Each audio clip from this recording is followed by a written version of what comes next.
আসসালামু আলাইকুম, সবাই কেমন আছেন? আশা করি সবাই অনেক ভালো আছেন। তো আল্লাহর অশেষ রহমতে আমিও খুবই ভালো আছি। তো আজকে আপনাদের সাথে খুবই মজার একটি গলদা চিংড়ি ভুনা শেয়ার করব।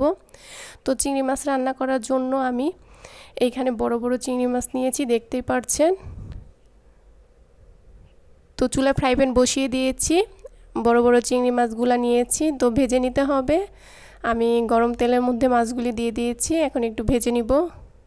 তো মাছগুলো ভেজে তারপরে ভুনা করলে কিন্তু খেতে বেশি ভালো লাগে, তো সেজন্য একটু ভেজে নিতে হবে।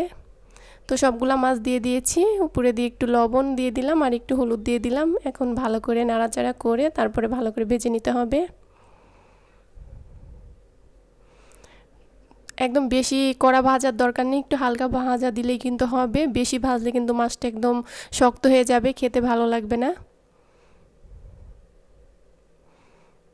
তো মাছের মধ্যে কিন্তু অনেক মজক ছিল মাথার মধ্যে, তো সেজন্য তেলটা একদম ঘন হয়ে গেছে, ফেনা উঠে গেছে, মজকগুলো গলে গেছে। তো মাছগুলো ভাজা হয়ে গেছে, তুলে নিব। তো এই তেলের মধ্যে পেঁয়াজ কুচি দিয়ে দিব। মাছগুলো কিন্তু সবগুলি ভালো করে ভেজে নিয়েছি, দেখতেই পাচ্ছেন। তো এই তেলের মধ্যে পেঁয়াজ কুচি দিয়ে দিয়েছি। তো এটা একটু ঝাল ঝাল ভুনা করব।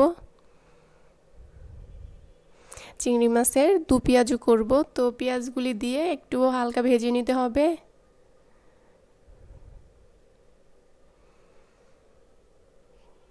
অল্প পানি দিয়ে দিব মশলাটা কষানোর জন্য। স্বাদ মতো লবণ দিয়ে দিয়েছি, হাফ চামচ হলুদের গুঁড়া দিয়ে দিলাম,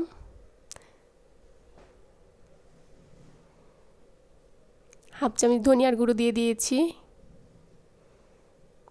1 চা চামচ লাল মরিচের গুঁড়ো দিয়ে দিয়েছি, হাফ চামচ আদা বাটা দিয়েছি আর 1 চা চামচ রসুন বাটা দিয়ে দিয়েছি। এখন ভালো করে মশলাটা কষিয়ে নিতে হবে,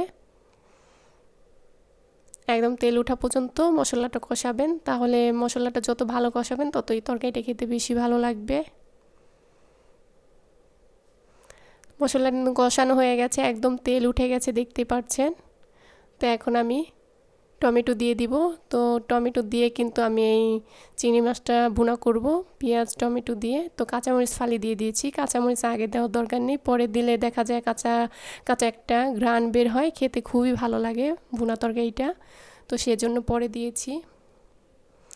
আর এই চিংড়ি মাছ ভুনাটা একটু ঝাল বেশি দিবেন, তাহলে খেতে বেশি ভালো লাগবে।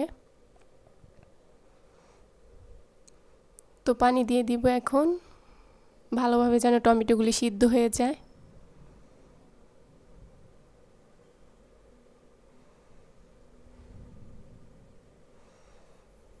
তো বলক এসে গেছে তরকারিটা, এখন ভেজে রাখা মাছগুলি দিয়ে দিব, সবগুলি মাছ দিয়ে দিব।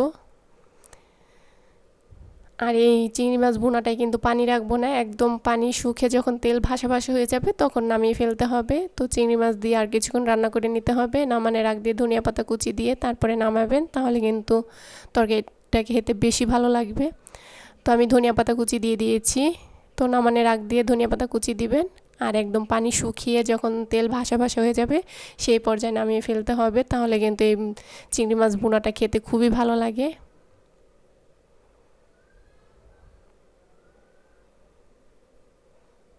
তো পানি কিন্তু একদম শুকিয়ে যাচ্ছে, তেল কিন্তু উঠে যাচ্ছে, দেখতেই পাচ্ছেন।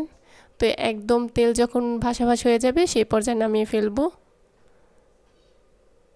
তো তরকারিটা কিন্তু খুব সুন্দর ঘ্রাণ বের হয়েছে। তো তরকারিটা হয়ে গেছে, এই পর্যায়ে আমি নামিয়ে বাটিতে সাজিয়ে নিব। দেখুন তরকারিটা কত সুন্দর হয়েছে, দেখতে যতটা সুন্দর হয়েছে খেতে কিন্তু আরও বেশি ভালো হয়েছে। তো এইভাবে করে আমার রেসিপি ফলো করে বাসায় একবার হলো ট্রাই করবেন। আর আমার রেসিপি যদি ভালো লাগে তাহলে অবশ্যই লাইক করবেন, কমেন্ট করবেন, শেয়ার করবেন, আর আপনার প্রিয় মানুষদের সাথে বেশি বেশি করে শেয়ার করবেন। আর আমার রেসিপিটা কেমন হয়েছে অবশ্যই কমেন্ট করে জানাবেন।